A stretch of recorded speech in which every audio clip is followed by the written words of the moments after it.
Kita semua pasti pengen masa tua yang tenang, nggak stres mikirin uang dan bisa menikmati hidup dengan nyaman. Tapi, jujur aja banyak orang baru sadar soal persiapan pensiun ketika udah telat. Padahal, kalau mau pensiun tenang dan kaya raya, kita nggak cukup cuma ngandelin gaji bulanan atau tabungan biasa. Yang kita butuh itu aset.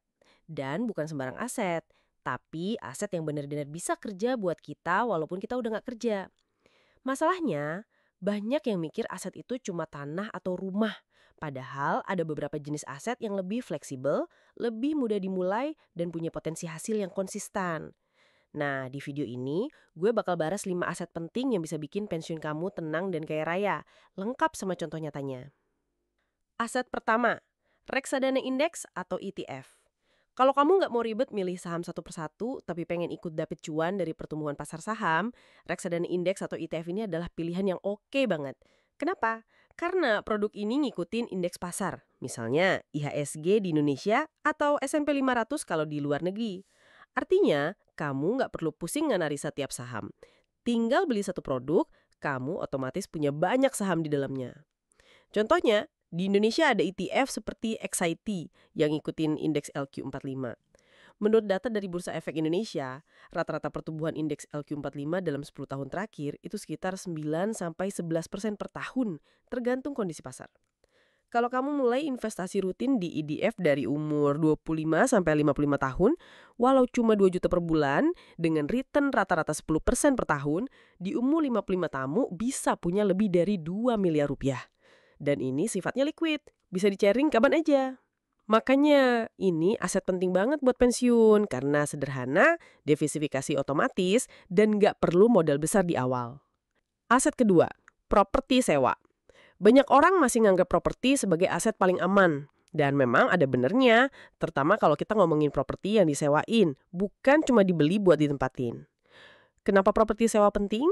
Karena dia ngasilin cash flow bulanan tanpa kamu harus kerja. Misalnya, ada studi dari Rumah 123 yang bilang harga rumah di kawasan pinggiran Jakarta naik rata-rata 5-8% per tahun dalam 10 tahun terakhir. Ditambah lagi, sewa rumah di daerah yang sama bisa kasih yield 4-6% per tahun. Jadi, selain nilai properti naik, kamu juga dapat pemasukan bulanan dari sewa. Contoh nyata, banyak orang yang mulai dari kos-kosan kecil atau kontrakan 2-3 pintu dan sekarang punya penghasilan puluhan juta per bulan hanya dari sewa.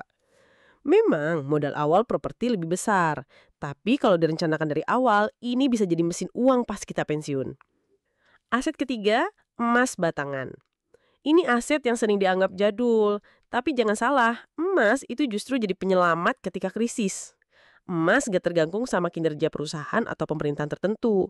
Dia punya nilai intrinsik yang diakui di seluruh dunia. Kalau lihat data dari World Gold Council, harga emas dalam 20 tahun terakhir naik rata-rata sekitar 8-10% per tahun. Bahkan saat krisis keuangan 2008 atau pandemik 2020. Harga emas malah naik signifikan. Makanya banyak orang kaya selalu sisihin sebagian portofolio mereka di emas batangan atau logam mulia. Kelebihannya apa? Liquid banget. Kamu bisa jual kapan aja kalau butuh dana darurat. Dan nggak perlu pusingin mikirin maintenance seperti properti. Jadi, emas adalah salah satu aset yang aman buat menjaga nilai kekayaan, terutama pas pensiun. Aset keempat, bisnis yang bisa jalan tanpa kamu.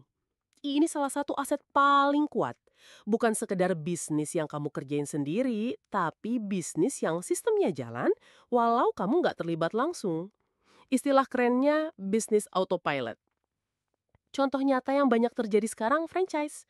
Dari minimarket, laundry, sampai kafe kekinian. Menurut Asosiasi Franchise Indonesia, pertumbuhan bisnis franchise di Indonesia tumbuh sekitar 8-10% per tahun.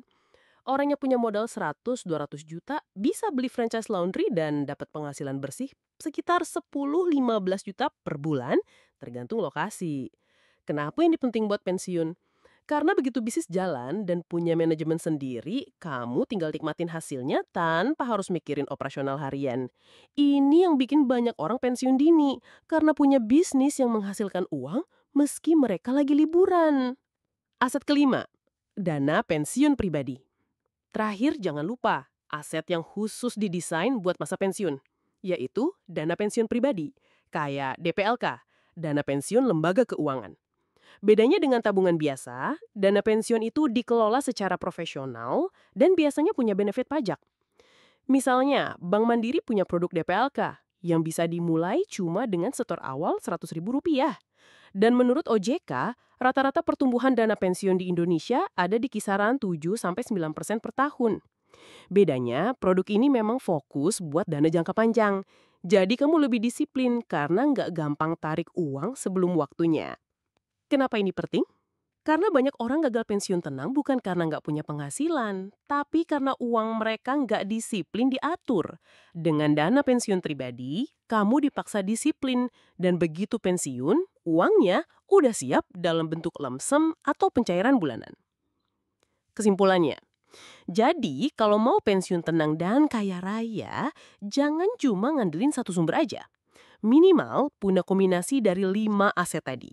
Reksadana indeks atau ETF biar dapat pertumbuhan pasar, properti sewa buat cash flow stabil, emas buat jaga nilai kekayaan, bisnis autopilot buat penghasilan aktif yang berubah jadi pasif, dan dana pensiun pribadi buat jaminan finansial yang lebih disiplin.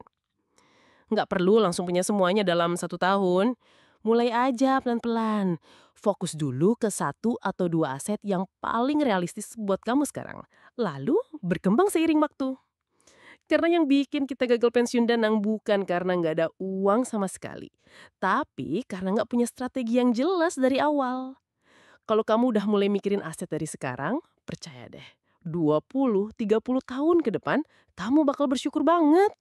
Nah, gue penasaran nih, dari 5 aset tadi, yang mana menurut kamu paling realistis buat dimulai sekarang? Tulis di kolom komentar, gue pengen tahu pandangan kamu.